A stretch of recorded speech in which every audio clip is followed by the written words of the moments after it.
Dear brothers and sisters in the Lord, ప్రభునందు ప్రియమైన సహోదరి సహోదరులారా, today's verse for our meditation is taken from Song of Solomon, chapter 2, verse 10. ఈ రోజు మన ధ్యానం కొరకు పరమగీతముల గ్రంథము 2వ అధ్యాయము 10వ వచనం నుండి తీసుకొనబడింది. My beloved spake and said unto me, raise up my love, my fair one, and come away.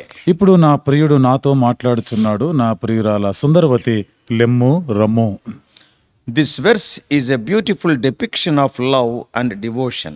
ఈ వచనము ప్రేమకి అలాగే మరి ఆ యొక్క భక్తికి ఒక చిహ్నంగా కనబడతా ఉంది. Often it is used to symbolize the relationship between Christ and the church. అనేక పర్యాలు క్రీస్తుకి సంఘానికి మధ్య ఉన్నటువంటి అదొక సూచనగా ఉంది. The imagery of the beloved calling out to his love to raise up and come away with him is a powerful representation of the invitation.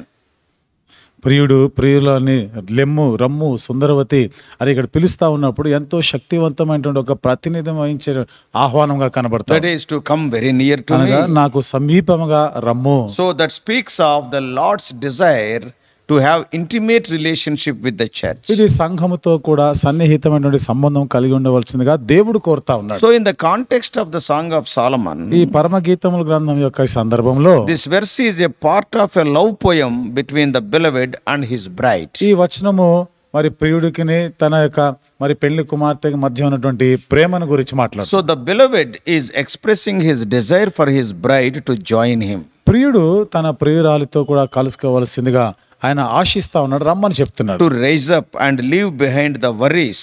ఆవిడ లేచి నీకున్నటువంటి చింతలన్నీ కూడా విడిచి లేచి Leave those concerns of the world to be with him. కాబట్టి ఆ లోక సంబంధమైనటువంటి ఆ యొక్క చింతలేవని అవన్నీ కూడా విడిచి రావాలి అని. So the verse conveys a sense of urgency and also longing.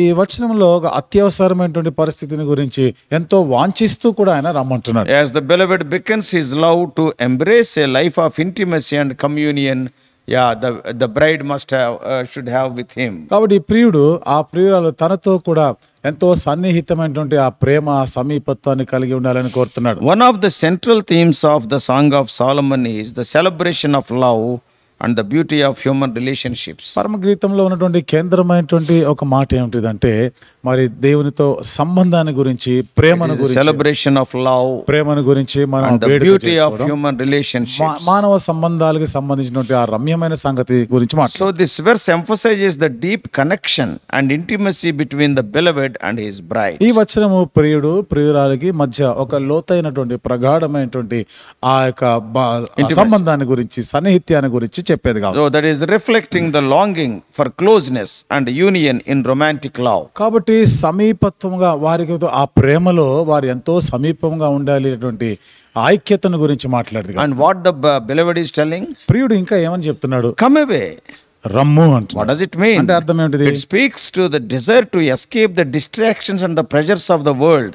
అంటే లోక సంబంధమైనటువంటి ఆకర్షణలని చూపు గమనిక మళ్లించే వాటన్నిటినీ విడిచి, సుఖ సౌఖ్యాలను అది విడిచి, నీకున్నటువంటి ఆ ఒత్తిడిలు ఇవన్నీ కూడా విడిచి రమ్ము. And you cultivate a deeper and more meaningful connection with one another. కాబట్టి ఒకరితో ఒకరు ఎంతో లోతైనటువంటి సంబంధ బాంధవ్యంను అలవర్చుకోవాలి. So in a broader spiritual context, మనం ఇంకా కొంచెం స్థూలంగా ఆత్మ సంబంధమైనటువంటి సందర్భంలో చూస్తే this verse can be interpreted as an allegory for the relationship between the Christ and his church. ఈ వచనం క్రీస్తుకి సంఘానికి ఉన్నటువంటి ఆ సంబంధంలో మనం దీన్ని చూడొచ్చు. The beloved represents Christ, ప్రియుడు క్రీస్తుకి ప్రతినిధిగా ఉన్నాడు, who calls his followers represented by the bride to rise up and come away with him. తనను వెంబడించేవారంటే పెళ్లి కుమార్తెగా చెప్పబడిన వారితో లెమ్ము రమ్ము అని ఆహ్వానిస్తున్నారు. So leave all the worldly concerns, లోక సంబంధమైనటువంటి చింతలు భారములు అన్ని విడిచిపెట్టరా. urgently leave them and come. కాబట్టి అత్యవసరంగా అతి త్వరగా దాన్ని విడిచిపెట్టి రావాలి. So that speaks of the Christ's love for his church. అది సంఘం ఎడల క్రీస్తు యొక్క ప్రేమను గురించి And his మాట్లాడుతుంది. desire to be united with the church. సంఘంతో ఐక్యపరచబడాలనేటువంటి ఆశను So వ్యక్తపరుస్తున్నారు. the symbolism of rising up and coming away with the beloved can also be understood as a metaphor for spiritual awakening and transformation. లేచి అంటే ప్రియుడి దగ్గరికి రావాలి అనేటువంటిది ఇది ఆత్మ సంబంధమైనటువంటి మేల్కొల్పు కూడా ఒక పోలికగా మనం It చూస్తాం. conveys the idea of leaving the old ways behind.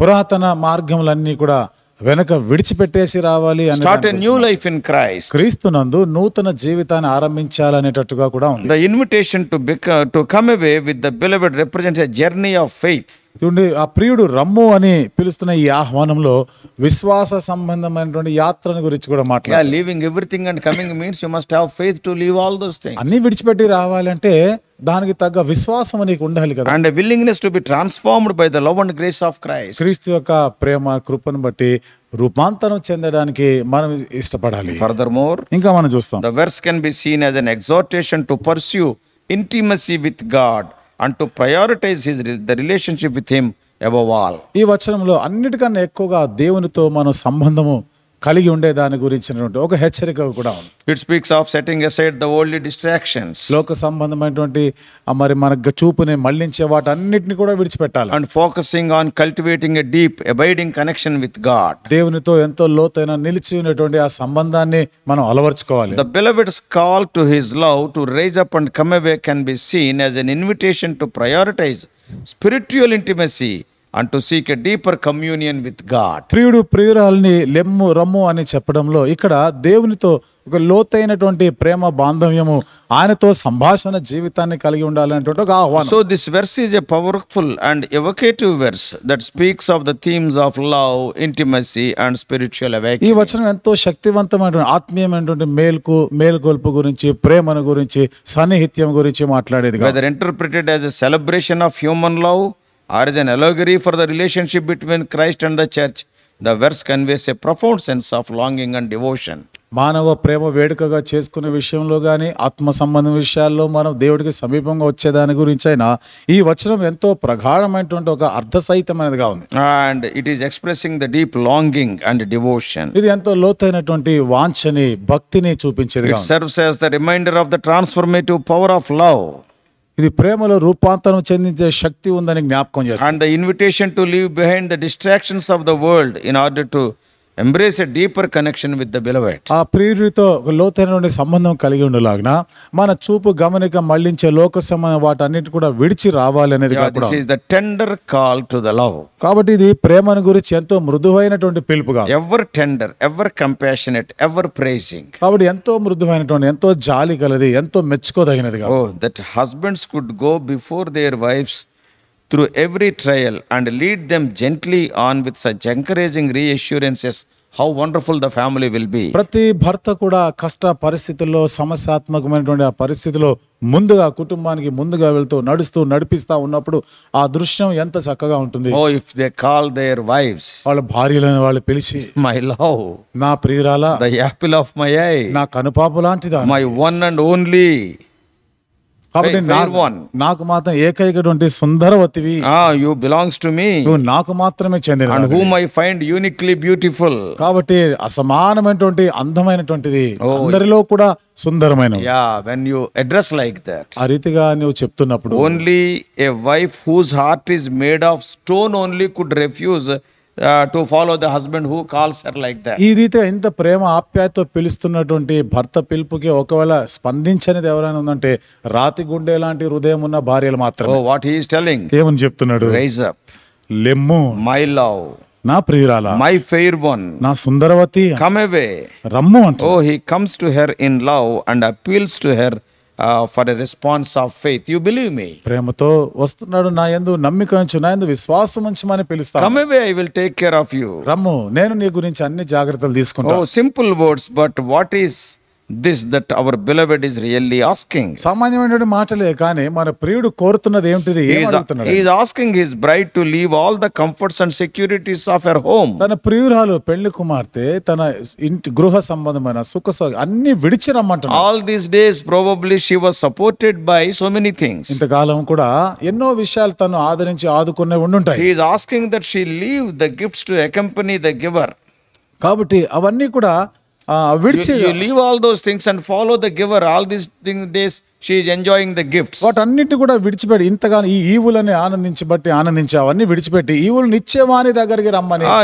Give up all the physical securities and trust him alone to meet her needs. భౌతిక సంబంధమైనటువంటి భద్రతలు ఇవన్నీ కూడా విడిచి నీవు నీ అక్కర్లన్నిటి కొరకై యందు నమ్మిక ఉంచాలి అంటున్నాడు. To give up all her own pursuits and pleasures in order to find fulfillment in fellowship with him. ఆయనతో సహవాసంలో సంపూర్ణతను అనుభవించలాగిన సుఖ సౌఖ్యాలు వాటన్నిటి కూడా విడిచి రావాలంట. Oh, this is the resurrection life to which the Lord so eagerly and tenderly calls. ఇది పునరుత్థాన సంబంధం. ఈ జీవితం కొరకై ప్రభు వేచి ఉన్నాడు, ఆయన ఆశిస్తా ఉన్నాడు. He calls us to come away with him, ఆయనతో కూడా రమ్ము అని పిలుస్తున్నాడు. away from an attachment to the things of the world, లోక సంబంధమైనటువంటి ఆకర్షణలు అన్నిటి కూడా విడిచిపెట్టి away from the physical securities and comforts. భౌతిక సంబంధమైనటువంటి భద్రత సుఖ సౌఖ్యాలు విడిచిపెట్టి రావాలి. He calls us by faith, you raise up and come away. కాబట్టి విశ్వాసంతో కూడా లెమ్ము రమ్ము అంటున్నారు. And we must find our peace and rest in him only. ఆయన యందే మన సమాధానము, మన నెమ్మది, విశ్రాంతిని కలిగి ఉండాలి. And we have to learn that truly at his right hand there are pleasures for evermore. Psalm 16:11. 16వ కీర్తన 11వ వచనంలో ఆయన కుడి చేతిలో నిత్య సుఖములు కలవని రాయబడింది. And also as it is written in 3:8 of Philippians. ఫిలిప్పీయులకు రాసిన పత్రిక 3వ అధ్యాయం 8వ వచనం రాయబడిన He ప్రకారం calls us to count all the things but loss for the excellency of the knowledge of Christ కాబట్టి Jesus. క్రీస్తును గురించి ఆయన జ్ఞానమును నేను తెలుసుకొనులాగున సమస్తమును పెంటతో నష్టముగాను ఎంచాలి. Leaving everything, అన్ని విడిచిపెట్టేసి so that we might say with Paul, I have suffered the loss of all things and do count them but dung that I may win Christ. తద్వారా అపోస్తలుడైన పౌలుతో పాటు మనం కూడా క్రీస్తును సంపాదించుకొని ఈ సమస్తమును నేను పెంటతో కూడా ఎంచుకుంటున్నాను. He calls us to know the fellowship of his sufferings, కాబట్టి తన శ్రమలలో పాలివాడటం ఎట్టిదో నేను and ఎరగగలుగుతున్నాను. also to live the life of his death. కాబట్టి తనతో కూడా ఆ మరణ అనుభవం నేను కలిగి ఉండాలి. Also, that is not the end, to share his glory of his resurrected life. అంత మాత్రమే కాకుండా తన పునరుత్థాన జీవంలో ఉన్నటువంటి ఆ మహిమా అనుభవాన్ని కలిగి ఉండాలి. That's what we read in Philippians chapter 3 verses 10 and 11. ఆ మాటలు ఫిలిప్పీయులకు రాసిన పత్రిక 3వ అధ్యాయం 10-11 వచనాల్లో మనం That's చదవచ్చు. why Paul could able to tell, అందుకనే పౌలు I చెప్పగలిగాడు, left all these things. నేను అన్నీ I విడిచిపెట్టాను, don't want these things. నాకు ఇవన్నీ ఏమి With వద్దు, faith I am following. విశ్వాసంతో నేను In వెంబడిస్తాను. other words, he responded to the call of the bridegroom. మరొక మాటలో చెప్పాలంటే పెళ్లి కుమారుని పిలుపుకి స్పందించాడు. That's why in Galatians 2:20 he says, అందుకనే గలతీయులకు రాసిన పత్రిక 2వ అధ్యాయం 20వ వచనంలో I am అంటున్నాడు, crucified with Christ, nevertheless I live, yet not I, but Christ liveth in me.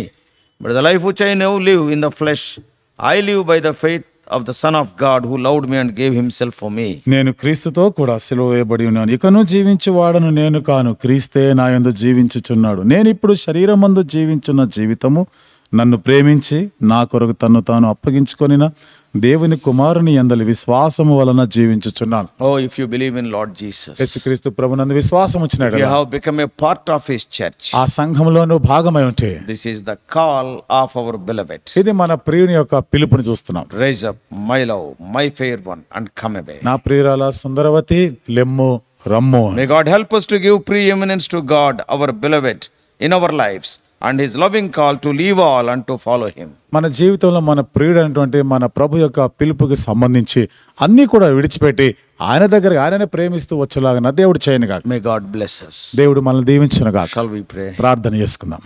Loving Heavenly Father, ప్రేమగల మా పరలోకపు తండ్రి, what a wonderful desire you are having towards the fallen man who is saved by thy grace. ప్రభా నీ కృప చేత రక్షించబడినటువంటి ఈ వ్యక్తి, పడిపోయి ఉన్నటువంటి స్థితిలో ఉన్న ఈ వ్యక్తి ఎడల ప్రభా ఎంత కృప, ప్రభా ఎంత ప్రేమను చూపించావు. Oh, when we accept thee as our Savior, ప్రభా నిన్ను మాకు రక్షకుడిగా అంగీకరించినప్పుడు what a wonderful invitation you are giving. ఎంత అద్భుతమైన ఆహ్వానాన్ని With ఇస్తున్నావు, what a beautiful name you are calling. ఎంత సుందరమైన పేరు పెట్టి పిలుస్తా ఉన్నావు. Oh, you are calling us my fair one. నా ప్రియురాలా అని సుందరవతి అని పిలుస్తున్నావు. As a matter of fact, we are filled with bruises and wounds throughout our body. వాస్తవంగా చెప్పాలంటే మా ఒళ్ళంతా కూడా ప్రభా అన్ని గాయములు దెబ్బలే ఉన్నాయి. But కానీ you are calling us as fair one. అయితే సుందరవతి అని పిలుస్తా Not ఉన్నావు. only that, అంతేకాకుండా you are calling us to come away leaving all the worries and all the things of the world. ప్రభా మా చింతలు, లోక సంబంధమైనటువంటి భారములు అన్ని విడిచిపెట్టి రమ్ము అని ఆహ్వానిస్తావు. Oh, you are inculcating or creating that faith in us to follow you. ప్రభా నిన్ను వెంబడించలాగిన మాలో ఆ విశ్వాసాన్ని మీరు పుట్టిస్తున్నారు. Help us to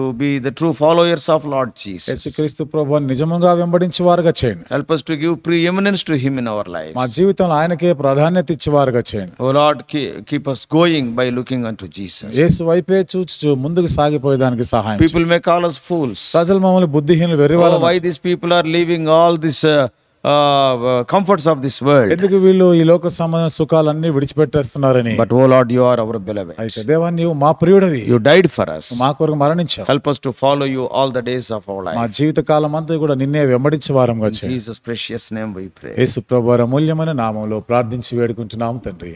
Amen. Amen.